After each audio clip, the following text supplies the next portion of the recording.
Ey Leute, wollt ihr mal was frühstücken?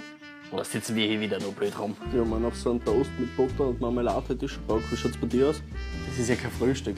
Ein Kerner-Eierspeis mit einem frischen Bacon vom Bäcker. Das ist ein gesundes steirisches Na Frühstück. froh bringe ich keine Eierspeise runter. Was ist eine Eierspeis? Das war ja klar, dass du sowas einmal wieder nicht kennst. Nicht doch nichts für, wenn ihr immer so komisch sprecht. Ein Rührei, Moritz. Eine Eierspeise ist ein Rührei. Ich esse doch kein Rührei zum Frühstück.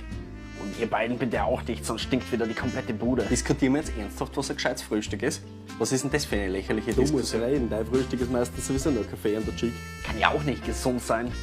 Chick ist eine Kippe, oder? Ja, Moritz. Der Chick ist eine Kippe. Und dir geht das sowieso mal gar nichts an, was ich frühstück.